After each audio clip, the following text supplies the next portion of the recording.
طيب ما زلنا في الطريق إلى جزيرة الأميرات، ونحن ما زلنا نقطع في مضيق البوسفور بجزياته الجميلة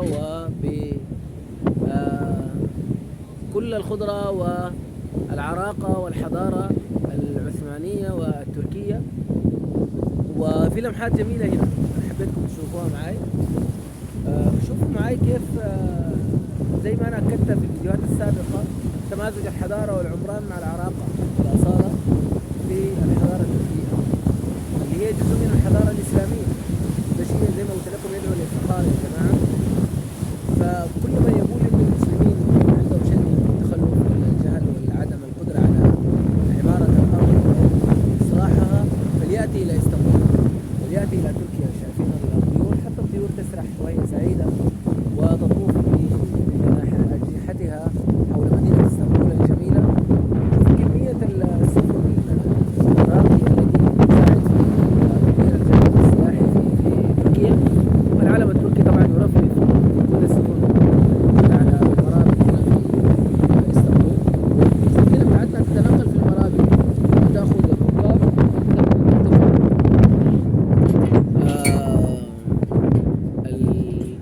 في أكثر من منطقة. يا سلام، ساعدنا أكثر الرجل ده على شايفين هنا إنه نتحرك بحرية.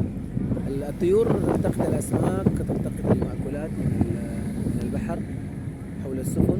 إحنا الآن حنربط في منطقة أخرى اللي هي منطقة بوجاز تورو.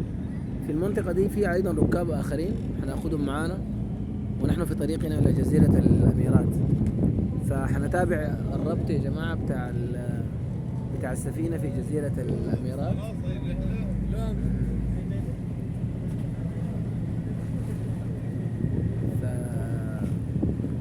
تحركنا في أكثر من مربط في أكثر من مكان عشان ناخد ركاب. عندنا ركاب من هنا برضو حيتحركوا معنا إلى جزيرة الأميرات. فشوفوا كيف الجمال. لا سفينتنا تحط الرحال في أحد المرابط لأخذ المجموعة الأخرى التي ستكون معنا إن شاء الله تعالى في رحلة جزيرة الأميرات. ده مربط آخر غير اللي تحركنا منه. نحن تحركنا من أمينونو، وده مربط آخر يا جماعة فيه ركاب آخرين.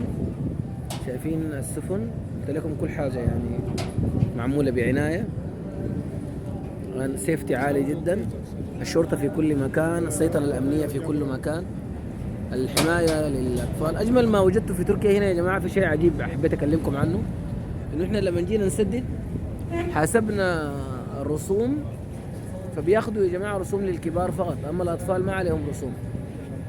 مفاجأة صح؟ الأطفال يا جماعة في النشاط السياحي ما عليهم أي رسوم. مش كده وبس، حتى الأطفال في المواصلات العامة ما عليهم أي رسوم، بيركبوا من غير رسوم يا جماعة في المناطق السياحية. والكلام ده أطفال الأتراك وأطفال الأجانب كلهم يا جماعة بيركبوا من غير أي رسوم. دي حاجة رائعة شديد صراحة، أنا عجبتني جدا في تركيا أنهم ما بيحاسبوا الأطفال نهائيا، لأنه معانا ناس عندهم أسر فدخلوا عادي يا جماعة وما سألهم من أي رسوم للأطفال. إحنا الآن في محطة كاداكوي، وفي محطة كاداكوي رفعنا مجموعة أخرى من الركاب اللي حيكونوا معانا إن شاء الله في رحلة جزيرة الأميرات. الآن السفينة بتاعتنا تقلع يا جماعة بعد أن أخذت المجموعة اللي ركبت معانا من كاديكوي، وتتحرك السفينة مرة أخرى يا جماعة في اتجاه جزيرة الأميرات. الآن سيأتي ويغلق المسار مرة أخرى كما فعل في السابق. نحن الآن نفارق المربط ولسه ما زلنا في طريقنا إلى جزيرة الأميرات. يعني بصراحة التفاصيل مبهرة، الإجراءات أكثر إبهارا، الجمال في كل حيثيات الرحلة موجود ومتوافر. جميل إنك تجيب أسرتك وتجي تقضي معاه لحظات هنا يا جماعة جميلة تخليهم يغيروا جو ويغيروا معنويات. في طاقات كبيرة هنا الزول بياخدها يا جماعة من اسطنبول ومن تركيا.